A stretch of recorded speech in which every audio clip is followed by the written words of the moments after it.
I love stop motion. I started out doing that. It's the kind of thing that makes me enjoy movies. The tactile, the sets, the people, it all being there.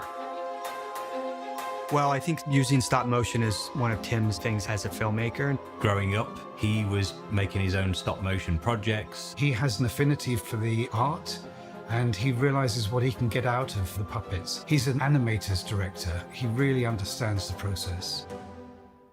McKinnon and Saunders, they worked on Corpse Bride, Frankenweenie. We go back now for, almost 3 decades. I think there's a huge amount of trust in designing and building puppets with McKinnon and Saunders based on their shared experiences.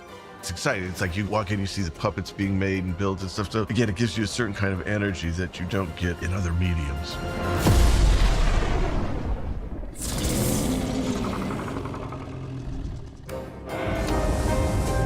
I was a fan of Beetlejuice, but it always seemed like that was maybe the project that wouldn't ever come back again. So we were quite surprised when we got a call to say that he was ready to start work on it. There were certain aspects of the script that needed to be stop motion. As is the usual way with Tim, is he'll present a sketch and I will move quite quickly into sculptural form. He said, well, just have a play. He was very trusting. He wanted all the human characters to sort of feel a bit like creepy dolls. There's something a little bit off about them. This is Staring Boy, so he needed big, bulbous eyes.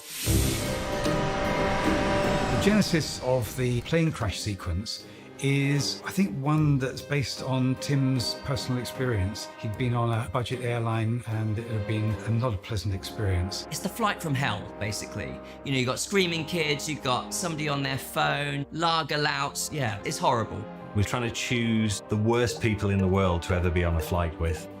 That's a lot of characters to animate with a motion control move, sweeping across, seeing all these nightmare people. And so I felt that the best way to deal with it was to basically lay out a load of chairs. Action. And I got lots of members of the crew, and we literally filmed ourselves being all the nightmare people on the plane, people coughing, people eating nuts.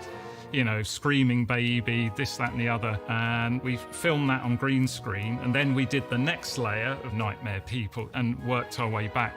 And then had someone dressed as Charles in the front with his binoculars. So that was quite a challenge, really, because you've got a lot of puppets to animate all at once there. Tim wanted to make this cabin really tiny. So there was a sense of sort of claustrophobia in that environment. After the plane crash, Tim wanted the shark to look like Jaws coming out of the water. Really big, quick, dramatic moment. It should just be like, hey, and then so it's a surprise. You don't want to tip it off too much. And then... Now, obviously, this huge megalodon shark, which is covered in scars, it was only about that big. It's like, how big was your fish? Well, our one was that big. So I sculpted the shark using a clay called plastiline and slap it onto an armature to get the shape. This was very important to get that Jaws look with the teeth all pointing down.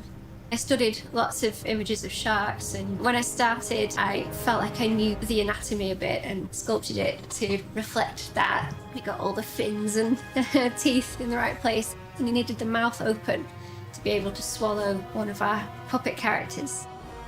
When the model comes to me, it's cast in silicon, and it will just be 2 colours usually. So for the shark, it was cast in white and an off grey, and then I have to take the artwork that I've been given and then make it look brilliant and make it look like a real shark. But when I was painting it, none of the teeth were in it, so it just looked like a kind of baby toy, like a friendly shark that was just going to gum you to death.